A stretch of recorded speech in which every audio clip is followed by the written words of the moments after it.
फकत मेरे दिल से उतर जाइएगा, बिछड़ना मुबारक बिछड़ जाइएगा।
من میترسم. از چی میترسی؟ که عادت کنم به اینکه اینطوری نذاری سیگار بکشم. سیگار از دهنم دراری و بندازی توی سطل آشغال. به دیدنت، به کنارت بودن. من همینجام کنارتون. اینجا داری کار میکنی، معلوم نیست که عصبانی بشه و نذاره بیای. تو هم استعفا بدی و بری. هیچ جا نمیرم. اونم نمیتونه جلو ما بگیره.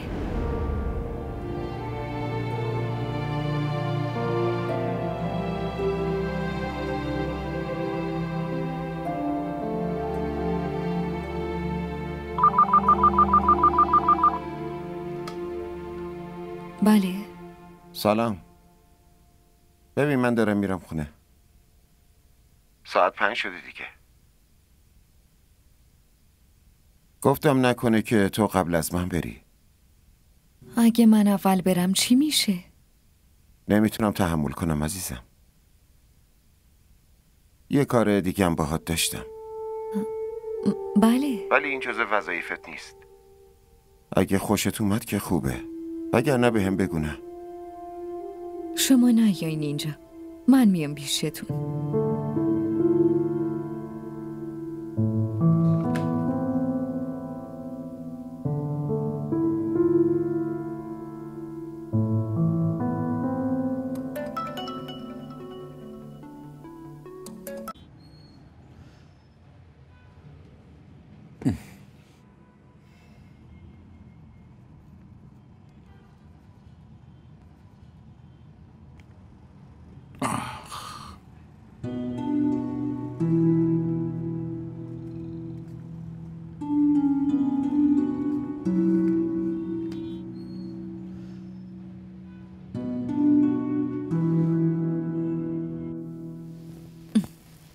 خوشحالی؟ خیلی خوشحالم. میدونی تو کل مسیر که میرم به چی فکر میکنم؟ به چی؟ به اینکه چرا ازدواج عاشقانه کردی. باشه، حالا ازدواجم کردی، دیگه چرا عاشقش شدی؟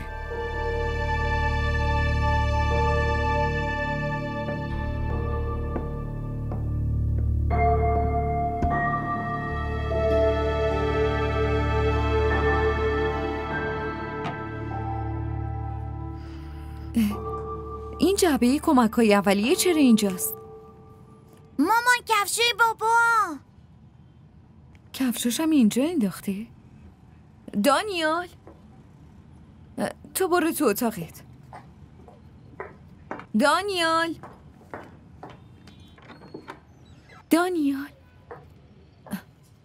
دانیال باشو دیگه. مهوش، روحام کجاست؟ بیرونه تو سالن. کی اومدی خونه؟ بعدم چرا جبای کمک‌های اولیه اونجاست؟ هیچی، داشتم تو خیابون میومدم پام زخم شد. باشه حالا پاشو بیا، میخوام یه چیزی نشونت بدم. بیا دیگه. کجا بیام؟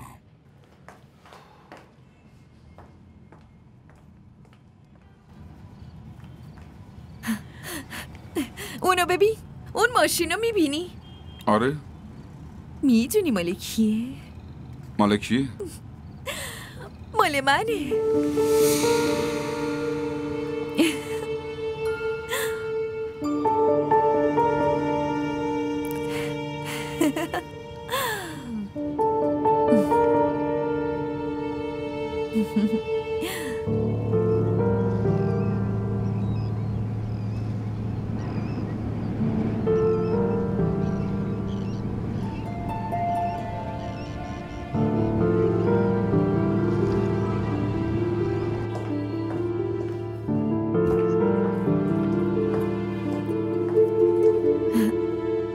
چرا اینجوری نگاه میکنی؟ دارم خوشگلیات رو نگاه میکنم. ایوا، این زخم چیه رو گردنت ها؟ زانو و پام زخم شدن دیگه. مگه دیشب ندیدی؟ تو را با یه ماشین تصادف کردم. حواست کجا بود؟ پیش تو بود. وقتی رفتی نه پیام دادی نه تماسمو جواب دادی. نه بابا، پیامتو دیدم. اولین روز کاری تو شرکت مبارک. خیلی ممنونم. راستی فردا از ادارت مرخصی بگیر. چرا؟ بریم مدرسه روحام دیگه برای ثبت نامش. تو چایی درست کردی؟ آره، ولی وقتی باید بری اونجا که حقوقتو گرفته باشی. نگران نباش، پیش پرداخت میگیرم. پیش پرداخت کاری. امروز پرستارمونم میاد. اصلا الان دیگه میرسه. 10,000 تا میخواست. میگفت غذا میپزه. باید دستپختمونو بخوری؟ خب من چطوری غذا بپزم؟ از صبح تا شب تو شرکت کار میکنم. بعد که میام خونه غذا بخورم یا بپزم؟ آره، به اینجاش فکر نکرده بودم. دیگه میخواد چی بده ها؟ کی؟ دوست من شهریار. پس کی؟ دیگه چی بده؟ کار خوب داده، سرویس رفت آمد داده، راننده گذاشته. اون گردنبند رو یادت رفت. اونم اون داده بود دیگه. آره اونم داده. همین؟ یعنی چی همین؟ اگه خدا اینقدر به زن لطف داشته باشه خوبه، ولی یه مرد غریبه این کارو کنه خوب نیست. چی؟ چی گفتی؟ بعدت اومد؟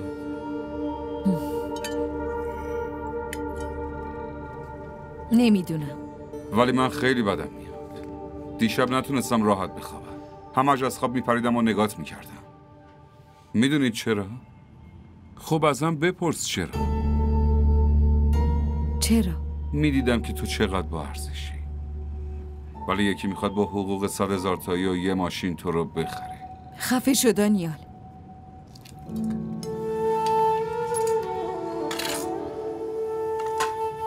از شنیدن حرفام ناراحت میشی مهوش. فکر میکنی من شکاکم، ولی به جونت قسم من شکاک نیستم. فقط میترسم. بعدم نمیاد تو آرزو داشته باشی، ولی خوشم نمیاد اون آرزوهاتو برآورده کنی. من همه این کارا رو برای روحام میکنم، برای آینده‌اش. تو که قبلا میگفتی آدم خوبیه، نیت بدی نداره. چی شدی حالا؟ توری میگی با این چیزا میخواد منو بخره؟ آره منو؟ اون موقع با چشام اعتماد کردم، ولی دلم اعتماد نکرد. پس برو دکتر، خودتو درمان کن. تو به هم حسودی میکنی. بعد 5 سال کار یه حقوق بخور نمیر داری با یه موتور قراضه، واسه همین ناراحتی؟ آره؟ افکارت پوسیده است. تفکرات مردی سنتی رو داری. مرد همش میخواد زنش دستش جلوش دراز باشه یا اونو خدای خودش بدونه و بپرسته. مادرم همیشه میگفت اگه زن به مرد شک کنه خنده داره، ولی اگه مرد به زن شک کنه گریه داره. راستشو بهت بگم، امروز به حالت گریه هم میگیره.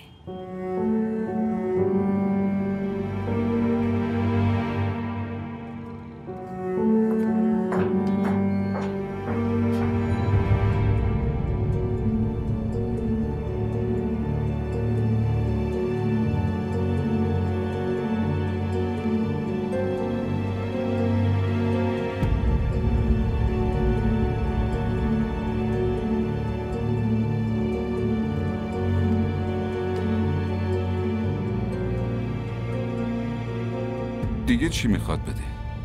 دیگه چی بده؟ کار خوب داده، سرویس رفت آمد داده، رانندم گذاشته. اون گردنبند رو یادت رفت. اونم اون داده بود دیگه. آره اونم داده. همین؟ همین چی؟ اگه خدا انقدر به زن لطف داشته باشه خوبه، ولی یه مرد غریبه اینطوری کنه خوب نیست.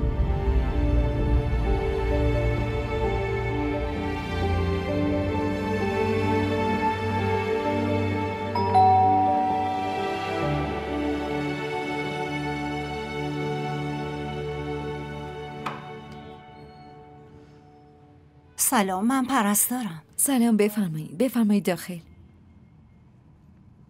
برین اون طرف.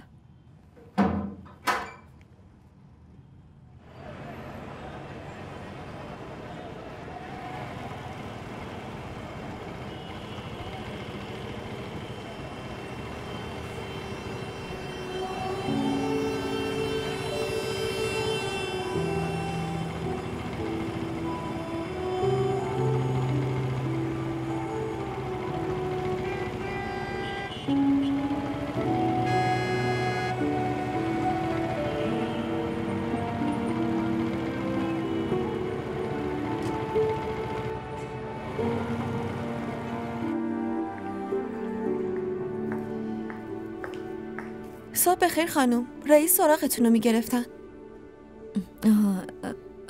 باشه. نه، گفتن اول برید تو اتاقشون، یه کار مهمی باهاتون دارن. باشه الان میرم. این چیه؟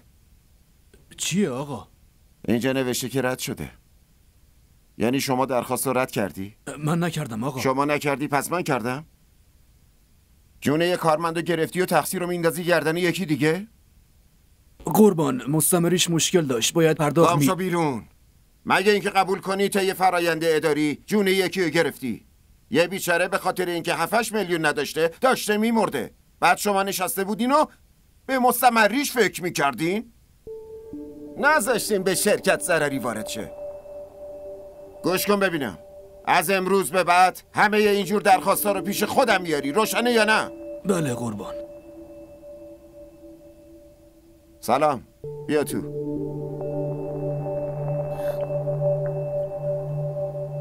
برای چی عصبانین؟ چی شده؟ چرا سیگار میکشید؟ الان خبر فوت آقا میرزا رو به هم دادن. آقا میرزا کیه؟ از کارمندای قدیمی شرکت بود. بیماری سرطان ریه داشت. برای پیوند 7 میلیون پول نیاز داشت. بعد اینا نشسته بودن و فکر میکردن که مستمریش کافیه یا نه.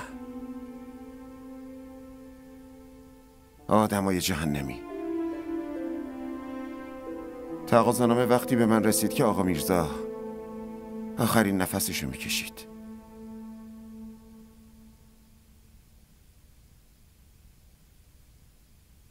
سیگار نکشی.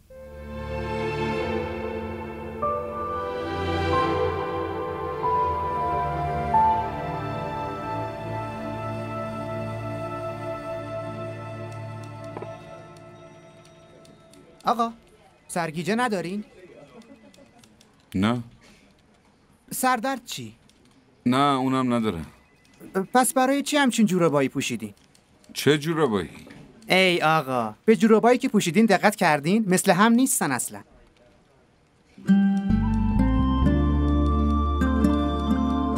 آقا حاتم گفتش.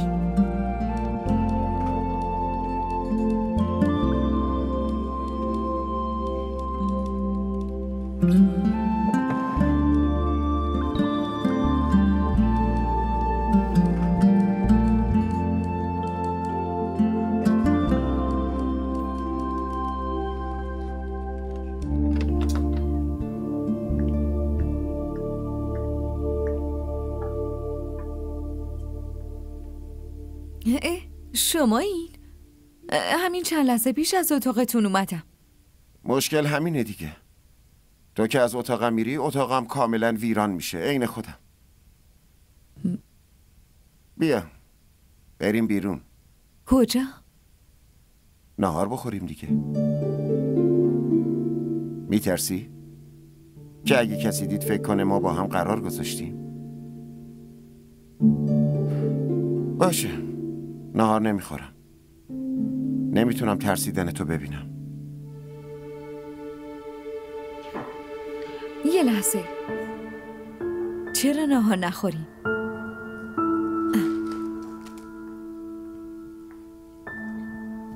من باهاتون میام. بعدم از هیچ کسی نمیترسم.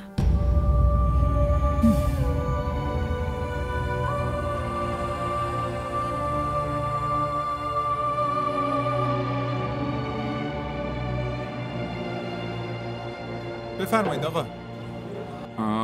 چیا داری؟ عدسی، خورشت، پلو. خورشتتون چیه؟ قرمه داریم، قیمه داریم، بامیه هم داریم. خورشت قیمه. با نون یا برنج؟ یه دونه هم نون. یه نون، یه خورشت قیمه، میز شماره 4.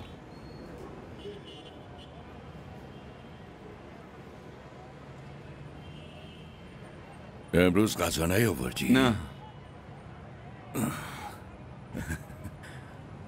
اوایل منم غذا می آوردم. روزی هم که نمی آوردم دستم رو می شد. همه می فهمیدن که امروز با زنم دعوام شده. نه اینطوری نیست. دعوام نشده. آخه ما پرستار آوردیم، ولی من نمیتونم دست پختشو بخورم.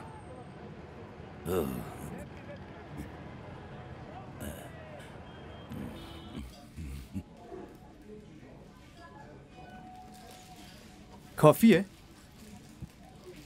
بریزم براتون؟ بله لطفا. کافیه. با اجازه. به سلامت.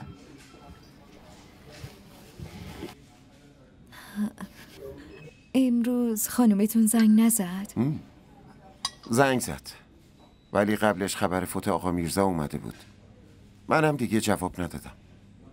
بعضی وقتا حس میکنم مثل بچه هایی زود سر یه چیزی ناراحت میشین، یه حرف ساده دلتون رو میشکنه.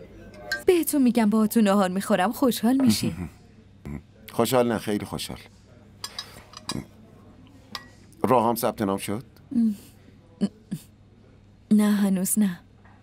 چرا؟ فردا میرم اونجا. دانیلم مرخصی میگیره میاد. یعنی فردا نمیای شرکت؟ نمیدونم اونجا چقدر طول میکشه.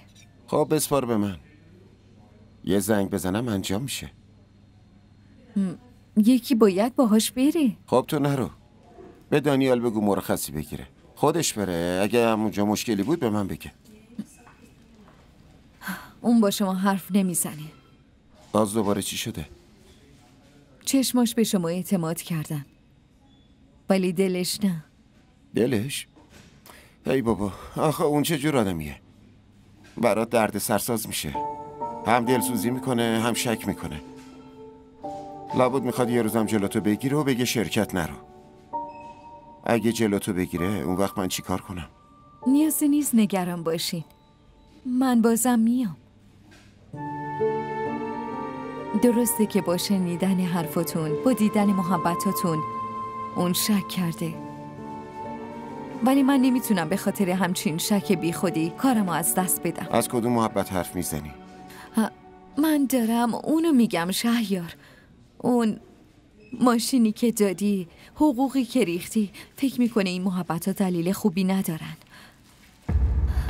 فکر میکنه من لیاقت این چیزا رو ندارم.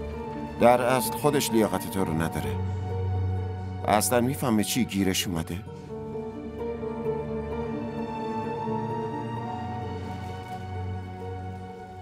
باشه، ناراحت نشو. درست میشه.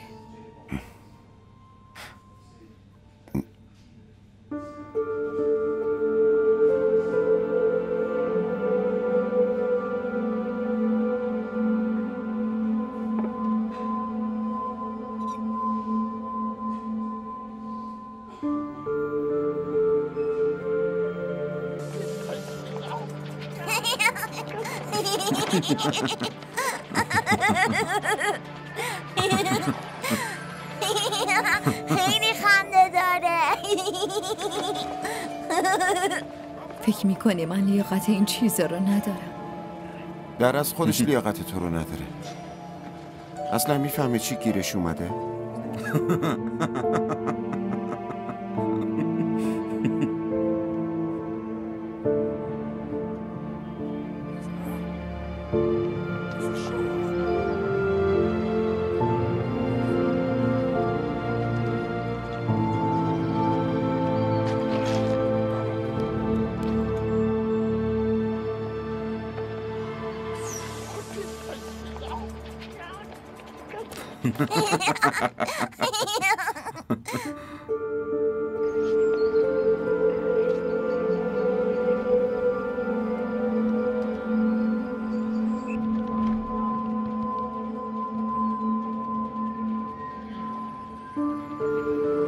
دست خودم نیست، هم دلتنگتم هم دارم سیگار میکشم.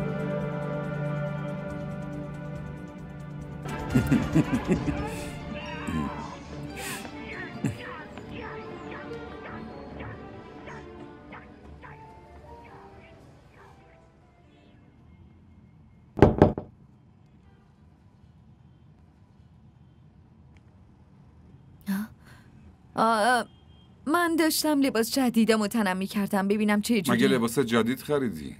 بهم نگفته بودی؟ چی بهت میگفتم؟ از وقتی اومدی یه گوشه ساکتی. کجا ساکت نشستم؟ مگه ندیدی چطوری داشتم میخندیدم؟ نشونم بده ببینم. آها باشه. میدونی امروز چی شد؟ 2 تا جوراب متفاوت پوشیده بودم. همه داشتم بهم میخندیدن.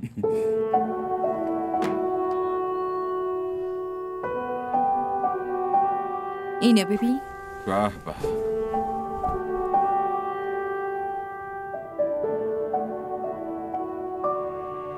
خیلی قشنگه. حتما خیلی گرونه. آره برندن، برای همینم باید گرون باشن. فردا ساعت چند باید بری؟ تو ساعت 8 برو دیگه. برو یعنی چی؟ من تنهایی برم؟ من مرخصی ندارم. اصلا اینطوری فکر کن که درخواست مرخصی ندارم. راستش خجالت کشیدم. تازه 2 روز رفتم سر کار. نمیتونم زود مرخصی بگیرم. بابا اونجا مگه چه مشکلیه؟ شهریار دوستمونه. بعدم مگه قبل تو چی کار میکردن ها؟ خودت هم گفته بودی موقع ثبت نام باید هر 2 والدین باشن. این جزو قوانینشونه. نه خیر، همچین قانونی ندارن. نبایدم داشته باشن. والدین همه بچه ها که نمیتونن باهاشون برن. تازه بعضیشون هم شاید فوت کردن.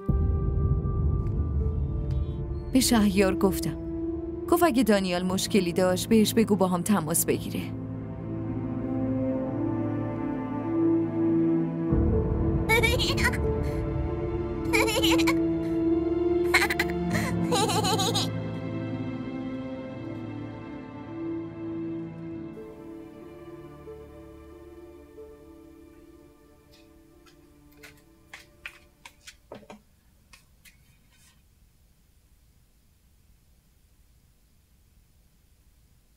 منم دلم برات تنگ شده، ولی خواهشاً سیگار نکش.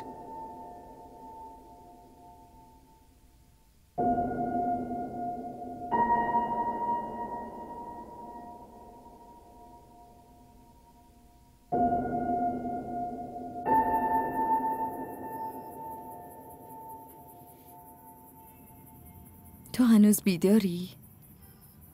نه من خوابیدم. ساعت 2 شب دانیال، الان وقت شوخی نیست. من شوخی نمی کنم. واقعا خوابیدم. داری اعصابمو خورد میکنی. چراغو خاموش کن، بعد که خاموش شد باهات حرف میزنم. من چند شب اینطوری میخوابم مهوش. لامپو رو روشن میذارم، چشمامو میبندم، دلمم شور میزنه. امروز گفتم لامپو سریع خاموش کنم. یه وقت نفهمی این مدل جدید خوابیدن چقدر داره من اذیت میکنه.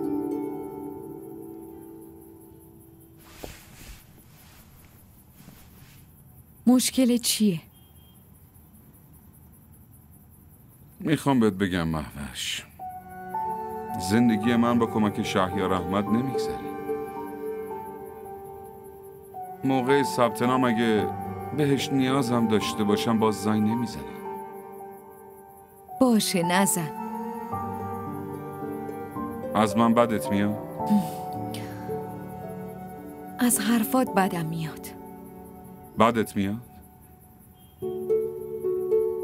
حرفای من بد نیستن. ما برای چی تو اداره کار میکنیم؟ برای چی کار میکنیم؟ که خونمونو بسازی، زندگیمونو بسازی. بعد من دارم چی کار میکنم؟ دارم همینو میپرسم. تو داری چی کار میکنی مهوش؟ منم دارم کمکت میکنم زندگیو بسازی. اون آدمیم که بهش میگی دوست ولی قبولش نداری داری یواشکی کمکت میکنه. چرا کمک میکنه؟ من کمک خواستم؟ رفتم دم خونش گدایی کردم؟ بعد چرا همه کمکاشو به خاطر تو میکنه؟ بعدم یه چک 500,000 تایی داده. بعدم تو رفتی یه بانک دیگه حساب باز کردی. برای این رفتم که چک مال اون بانک بود. دیگه لازم نبود برای انتقال پول 2 روز صبر کنم.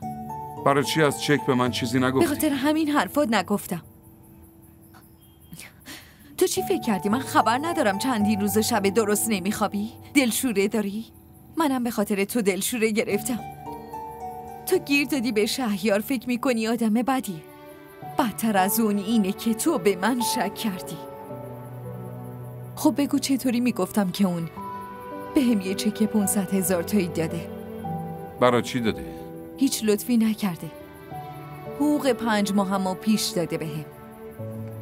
تو این چیزا رو برای خودت سخت کردی، وگرنه اون همینطوریه. میخواست برای نجات کارمند مریضش یه چک 8 میلیونی بده، ولی قبل از اینکه این امضا رو بکنه کارمند مرد. مشکل تو اینه که حقوق 100,000 تایی، ماشین 20 میلیونی و چک 500,000 تایی برات مهمه. برای اون این چیزا اهمیت نداره، چون جونشو برای همه کارمنداش میده.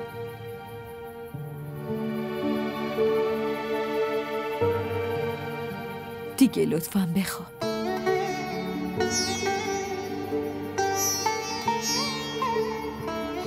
لامپو خاموش کن.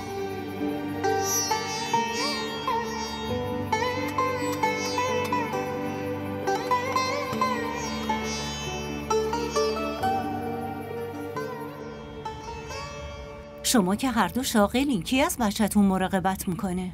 خودمون دوتا. شما که هر دو سر کارین، حتما شنبه یک شنبه با همین. بله. پس بچه با پدر بزرگ مادر بزرگش زندگی میکنه؟ نه خیر، اونا نیستن، یعنی در قید حیات نیستن. اوه. ولی خب برای مراقبت ازش پرستار استخدام کردیم. متوجه حرف بنده نشدین؟ نه متوجه حرفتون هستم. شما در مورد تکالیفش میپرسید دیگه، یعنی کی به درساش برسه، کی تکالیفش رو چک کنه. من خودم انجام میدم، من بهش میرسم. شنبه یه شنبه هم خانومم بهش میرسه. باور بفرمایید که خیلی خیلی باهوشه، با یه بشکن حرفو میگیره. من ضمانت میکنم هیچ گله ای ازش نخواهید داشت.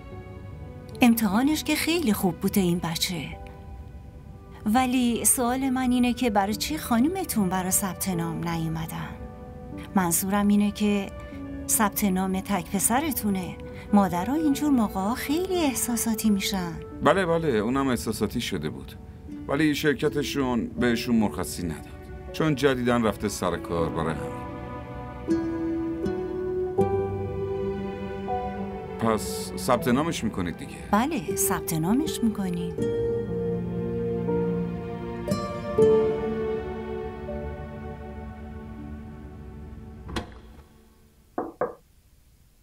جلسات تموم شدن؟ آره تموم شد. یه خبر خوب برات دارم. چی؟ تو به عنوان منشی هیئت مدیره انتخاب شدی. جداً؟ آره. خیلی ممنونم. باید بری اسلام آباد. خیر باشه. فقط یه سفره. چند روز باید برم؟ صبح میریم، شب برمیگردیم. باشه. پس امروز با شوهرت حرف بزن.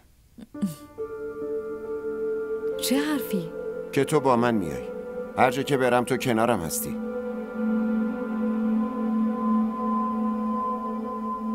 چی شد؟ اصلا امکان نداره. چی امکان نداره؟ اون نمیذاره من بیام اسلام آباد. با شما هم که دیگه اصلا. شرمنده. واقعا شرمندم. ببین، مهمونه خارجی دارم میان. جلسه خیلی مهمیه، تو حتما باید بیای. من متوجهم اما نمیتونم. اگه اون بفهمه از عصبانیت دیوونه میشه. حرف اونو نزن. خودت چی میخوای؟ اصلا بگو ببینم خواسته قلبی چیه؟ باشه. به آقا قاسم زنگ بزن بگو که من اسلام آباد نمیام. جلسه رو کنسل کنه. یه لحظه آقا، لطفاً قسم میخورم مشکلی ندارم. من هیچ مشکلی ندارم. ولی اون جدیداً بهم شک کرده. اگه بفهمه آبروریزی را میندازه. خب اون نمیفهمه. ما با پرواز ساعت 8 صبح میریم. با پرواز ساعت 6 هم برمیگردیم. فقط بهش بگو که دوشنبه دیرتر میام خونه، همین. بگو تو شرکت کار داریم. یه جلسه خیلی مهمه. روحش هم خبردار نمیشه. ولی اگه بازم ممکن نیست به آقا قاسم زنگ بزن خبر بده.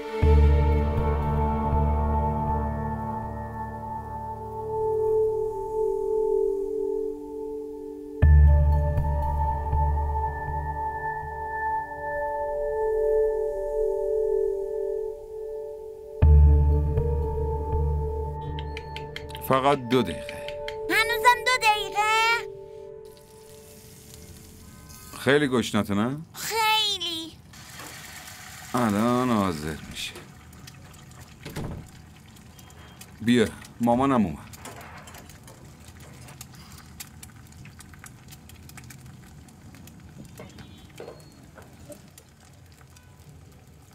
اینجا چه خبره؟ دارم برای روحام املت درست میکنم. مگه غذا نخورده؟ غذا نبوده، چی بخوره؟ اون غذا درست نکرده؟ پرستار ساعت 12 رفت. بهش زنگ زدن. مادرش بیمارستان بستری شده بود. مجبور شد بره. تو هم راحت گفتی برو؟ خب چی کار میکردن؟ مادرش تو بیمارستان افتاده بود. برای یه غذا درست کردن میگفتم نرو. بیا اینجا. بیا خوشگلم.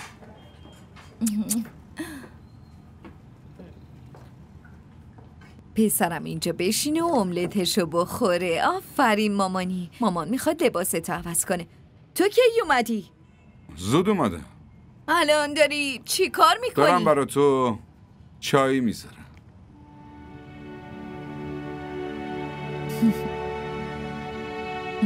عزیزم.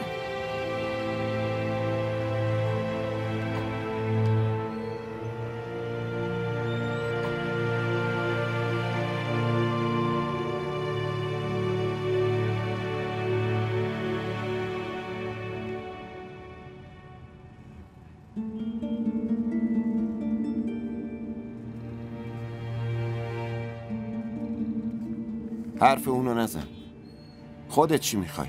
اصلا بگو خواسته قلبی خودت چیه؟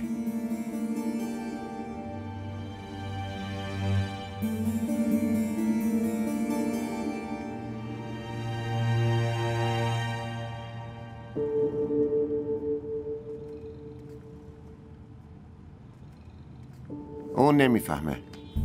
ما با پرواز ساعت 8 صبح میریم، عصرا با پرواز ساعت 6 برمیگردیم. فقط بگو که دوشنبه یکم دیرتر میام خونه.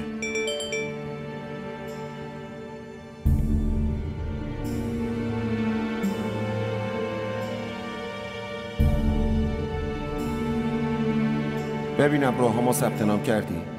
برای چی به قاسم خبر ندادی؟ اون بلیط گرفته. آخه چرا؟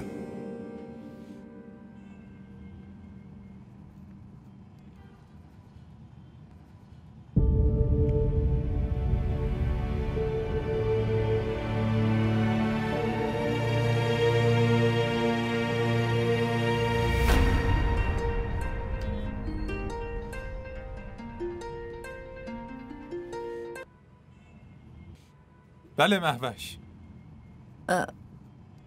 پرواز ساعت چنده؟ ساعت 9. برگشت کیه؟ ساعت 6. تا ساعت چند میرسیم کراچی؟ نزدیکای 8. خوبه، ممنون. خواهش میکنم. خداحافظ.